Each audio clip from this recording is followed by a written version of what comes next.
Hi, I'm Senator Jeff Jackson, District 37. Senator Joyce Waddell has more years in education than literally any other member of the General Assembly. So when she speaks on these matters, we take it really seriously. Here's what's going on.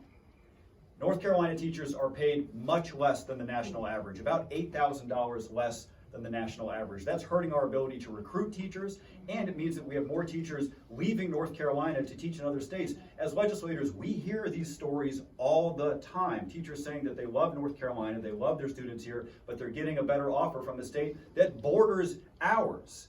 It didn't used to be that way, and it shouldn't be that way. Teachers in North Carolina make less now than they did 10 years ago, adjusted for inflation. That is completely unacceptable.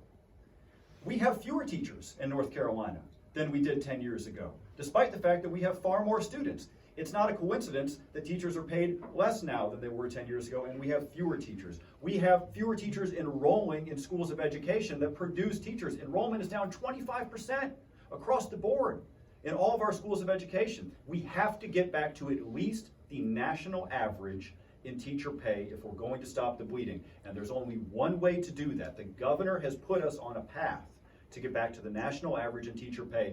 Republicans have decided that they would rather do the 6th straight corporate tax cut. That's what this is about. The difference between what the governor wants for teachers and what the majority party wants for teachers is the price of their corporate tax cut. That's what this is actually about. That priority.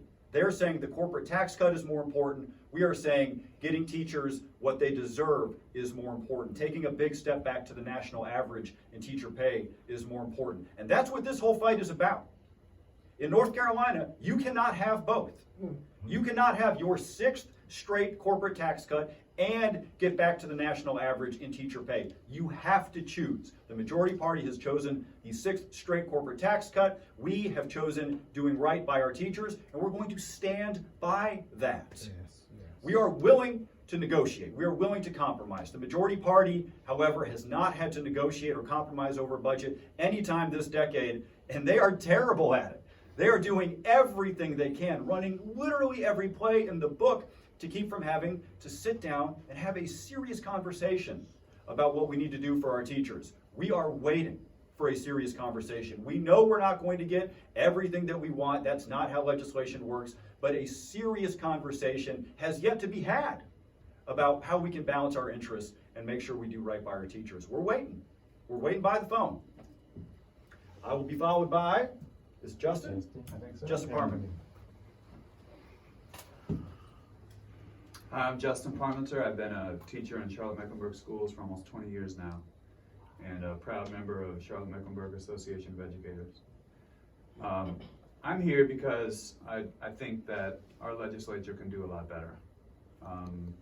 A year ago, I think voters in North Carolina sent a clear message to our legislature that we want to see a return to political balance in North Carolina. We want to see our leaders be able to sit down and make compromises and negotiate with each other. And what we're seeing instead is a legislature that thinks that they still own the supermajority in the House and the Senate. This bill that Governor Cooper vetoed this morning would provide a $0 a month raise to teachers from their first year of teaching to their 15th. For teachers above that, it would be somewhere about $50 a month. I'm not sure our legislators in Raleigh understand how much teachers are spending out of their own pockets on classroom materials. That $50 is not going to go real far. We've been hearing mostly talk about teachers, but our non-certified staff, here's what that bill would have done for them. Our custodians, our cafeteria workers who are doing food prep and working as cashiers, for someone who works 10 months, 35 hours a week, that raise would be $14.68 a month. A month. That comes out to less than $4 a week. And our legislature is telling them, this is what we think you're worth. That's the message that they're getting. And I think that's appalling.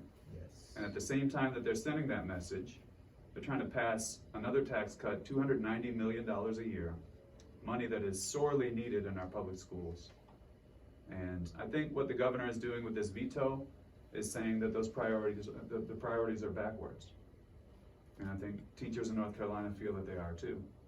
And we would rather stand by the governor, wait for a real negotiation, wait for our legislature to demonstrate their commitment to education rather than settling for a few table scraps that are thrown our way. Thank you.